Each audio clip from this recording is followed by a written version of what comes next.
Bonjour, aujourd'hui je vais vous présenter une figurine en résine, figurine originale qui vient de la société Epoch. Comme vous le voyez, il s'agit d'une figurine de Cowboy Bebop, la plantureuse Faye Valentine au 1/6, avec dans le texte une superbe faute, puisqu'il est écrit Scalped. Isanori Sato, j'ose imaginer qu'il voulait dire sculpté, sculpte. Je le prononce d'ailleurs très certainement de la plus mauvaise des façons, mais ça m'étonnerait qu'il l'ait scalpé. Voilà. J'ose imaginer que vous connaissez tous la série Cowboy Bebop. Très certainement la meilleure série d'animation japonaise de la fin des années 90, et de loin. Une série du studio Bones, fondée par des anciens de Sunrise, qui avaient travaillé juste avant sur l'excellente série Escaflowne. Et Cowboy Bebop, c'est quoi ? Ça se passe dans un futur relativement proche. Les habitants de la Terre ont été obligés de s'exiler sur les autres planètes du système solaire. La plupart d'entre elles ont été terraformées afin de recevoir cette population humaine qui ne pouvait plus rester sur la planète bleue. Planète bleue en fait qui est régulièrement bombardée par des morceaux de la Lune, qui a été en partie détruite par un essai de voyage interstellaire, une porte en fait qui permet de voyager plus vite qu'avec des moyens traditionnels. Cet accident de porte a eu des conséquences plus que désastreuses sur notre satellite et bien évidemment sur la possibilité de continuer à vivre sur Terre.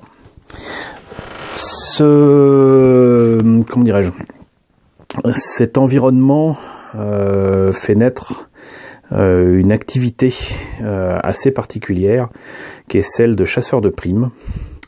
Et les chasseurs de primes sont capables de retrouver, de réaliser des contrats en fait, de retrouver des personnes ou de faire des missions à travers le système solaire. Et il y a une équipe en particulier qui est capable apparemment de prouesses et qui va voir son équipe s'agrandir, notamment avec Faye Valentine. Et voilà, donc vous en dire plus, c'est peut-être trop en révéler. Tout ce que je peux vous dire, c'est que si vous ne connaissez pas la série, il faut vraiment que vous la voyez. C'est très bien écrit, c'est très bien animé, c'est très bien foutu, c'est de la bonne science-fiction. C'est juste génial. Même le film auquel j'ai modestement participé pour la sortie en France en écrivant le dossier de presse et en faisant des avant-premières lors de sa sortie en début 2000.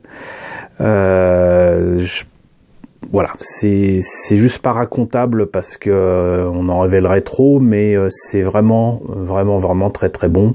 En plus de ça, la série comme le film est magnifiée par les musiques de Yoko Kanno qui a largement influencé d'ailleurs sur le choix des titres des épisodes, avec des choix musicaux qu'elle a un peu apposés à ses collaborateurs et surtout ses collègues pour la réalisation de cette série. Voilà, donc 4 minutes de blabla autour de Cowboy Bebop, c'est déjà trop. Voyons un petit peu ce qu'il en est pour cette boîte. Donc, il s'agit d'une résine, d'une figurine en résine de la société Epoch. Comme vous le voyez, donc il s'agit d'une boîte très certainement standard chez eux, où ils se sont contentés de coller un autocollant imprimé avec, ma foi, une fort belle photo qui est le modèle monté et peint. Ce qui nous rassure quand même sur le contenu de la boîte. Voilà, on observera que elle est accompagnée de jetons de casino et du chien Hein, qui est un chien surdoué, modifié génétiquement, mais visiblement l'équipage ne le sait pas. Voilà, donc je vous propose de voir un petit peu à l'intérieur ce que ça donne. Alors il faut quand même que vous voyez ça. Tout ça était dans la boîte. Je peux vous dire que c'est très très rare qu'un garage kit, même une figurine en résine, ait autant de pièces et autant de pièces empaquetées dans une si petite boîte. Donc on va dépacter ça tout à l'heure. J'en profite pour montrer un petit peu la notice de montage. Le tout est accompagné d'ailleurs d'une photo en couleur. Oups.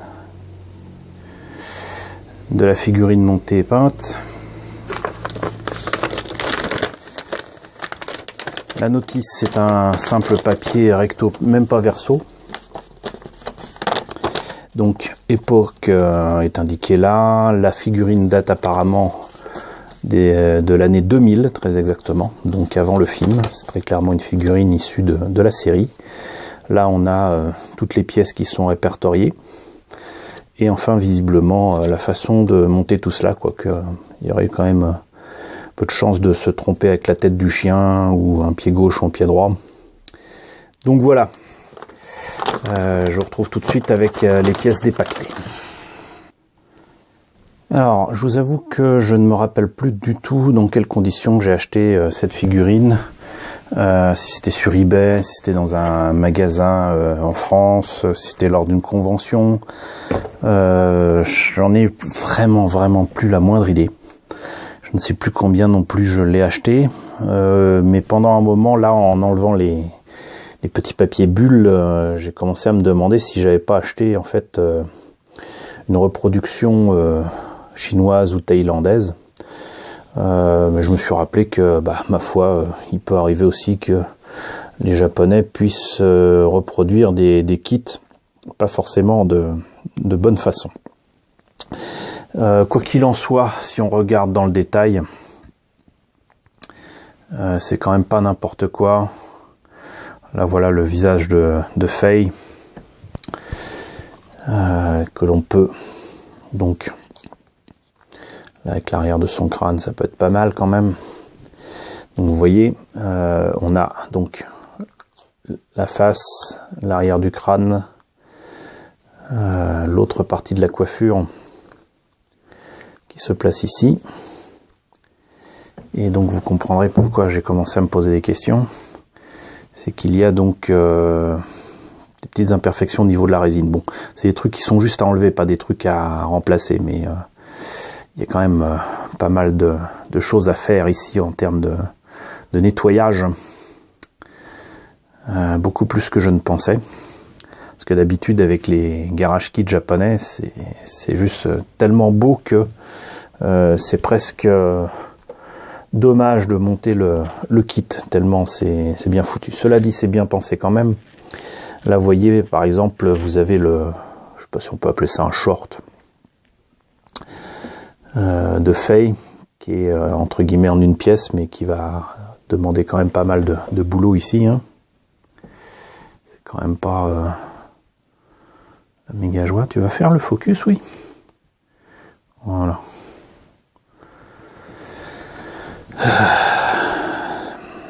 Donc là, pareil, beaucoup de nettoyage à faire. Enfin, je peux pas faire de montage à blanc sur ce truc-là, mais vous aurez compris que le truc, c'est que là, je n'ai pas à trop me fatiguer une fois que ça sera nettoyé et bien fait pour la peinture et ensuite monter les pièces. Si je fais du pinning correct, ça devrait être sympathique à faire, puisque là c'est pareil avec les bras.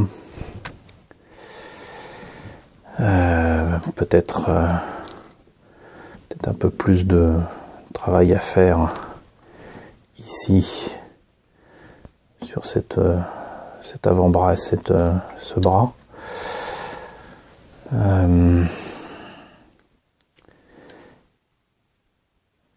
Ouais. Bon, bref, il y a là donc Hein, qui franchement comme ça ressemble pas à grand chose. Ah voilà, je comprends mieux. Je me disais mince,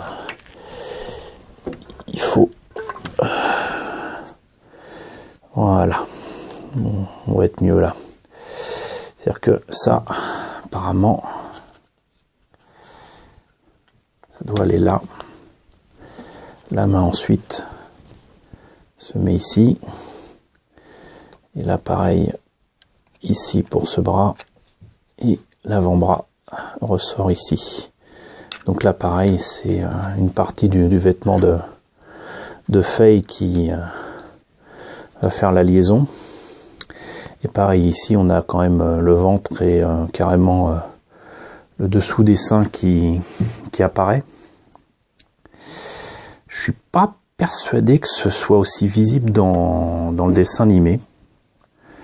À vérifier, mais sincèrement, je ne crois pas que ce soit le cas. Les garage kits comme ça ont quand même tendance à exagérer le côté sexuel, surtout chez les femmes de dessins animés japonais. Et non, franchement, je ne me rappelle pas qu'elle fût à ce point déshabillée. Qui est un côté sexy au personnage, ça c'est évident, mais là, il y a carrément la moitié de la poitrine qui soit visible. Ça me dit rien. Mais bon. Donc, voilà, vous voyez. Là, on a même aidé pour repérer où ça se met avec des petits trous et tout. Et ensuite, ça se met comme ça. Voilà, et pareil donc du coup pour la tête, là le cou s'insère là-dedans, et comme le vêtement est à part, et ben ça facilite grandement le travail de peinture. Idem pour les bottes et tout ça, et les jetons de casino. Alors là par contre, petite déception, puisque je le rappelle,